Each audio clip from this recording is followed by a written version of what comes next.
कहानी है हॉस्टल में आए नए लड़के सैम की, जहां उसे आते ही उसके दोस्तों से पता चला कि जिस कमरे में वो रहने आया है उसी कमरे में बरसों पहले किसी ने आज ही के दिन आत्महत्या की थी। क्या वाकई में हॉस्टल के उस कमरे में किसी रूह की मौजूदगी थी, या फिर हॉस्टल में रहने वाले लड़कों का सैम के साथ किया जा रहा एक घिनौना मजाक? सुनते हैं। आप सुन रहे हैं फिर वही डर। अरे सुना है सैम, तुझे पता है अपने हॉस्टल के पीछे एक कब्रिस्तान है। अगर तू वहां जाकर एक पत्थर भी उठा लाए ना तो मैं तुझे 500 रुपए दूंगा। अरे यार विजय, इतना सिंपल काम। सैम को छोड़, मैं जाता हूँ, मुझे कमा लेने दे 500 रुपए। अरे यहीं तक तो जाना है यार। अरे नहीं यार, तू नहीं, पता है बहुत आसान सा काम है। बस सैम अपना नया फ्रेंड है ना, इसलिए ये ऑफर सिर्फ सैम के लिए। चल ठीक है यार विजय। ए सैम, क्या बोलता है? सिर्फ 5 मिनट का काम है तेरे लिए और 500 तेरे। अबे सोच मत यार, फट्टू है क्या? जा चला जा और 500 कमा ले, वरना मेरी तो लाइन क्लियर हो गई। ठीक है, मैं कब्रिस्तान जाऊंगा, पर पहले तुम में से किसी एक को वहां जाना होगा, और इसके लिए मैं 500 नहीं पूरे 1000 रुपए दूंगा। क्या बात कर रहा है? हाँ 1000 रुपए, पर कब्रिस्तान जाकर उस बड़े से बबूल के पेड़ के नीचे से एक फूल उठाकर लाना होगा तुम्हें। अरे बस चल, मैं जाता हूँ, लेकिन उसके बाद तुझे आना पड़ेगा। हाँ ठीक है, उसके बाद मैं भी कब्रिस्तान जाऊंगा।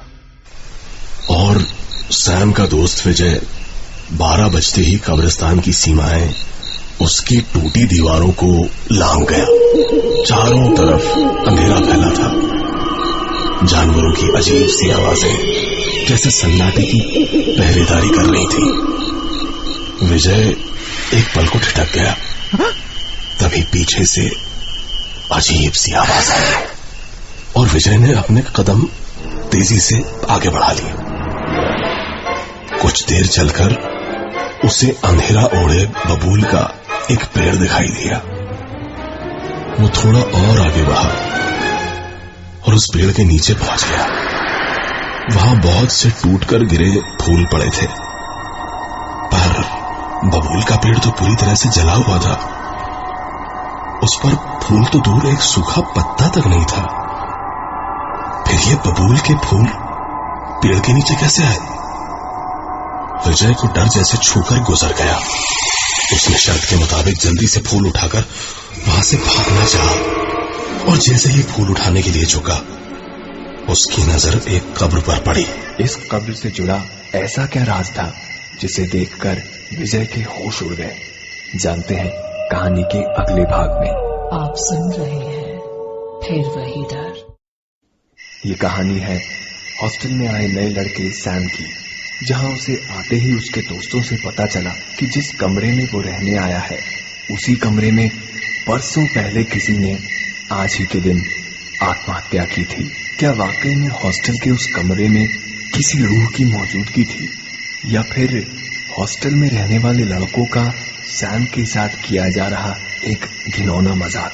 मजाक में लगाई गई एक शर्त जिसने सैम के दोस्त विजय को आधी रात एक कब्रिस्तान के बीचों बीच लाकर खड़ा कर दिया। इस कब्र से जुड़ा ऐसा क्या राज था जिसे देखकर विजय के होश उड़ गए? आइए जानते हैं। आप सुन रहे हैं फिर वही डर। उसकी नजर एक कब्र पर पड़ी।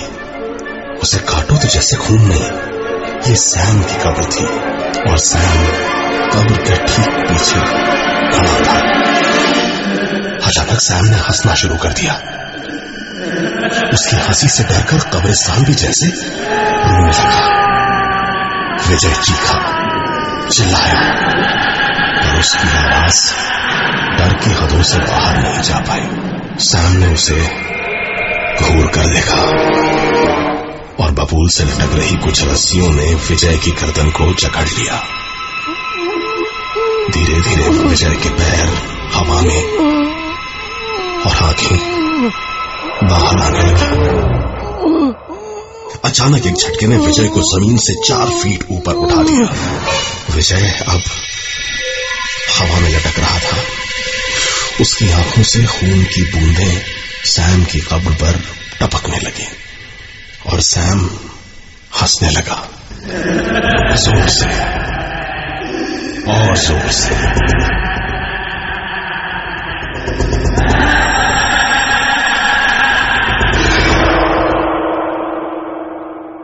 अगले दिन ना तो सैम हॉस्टल पहुंचा और ना ही विजय।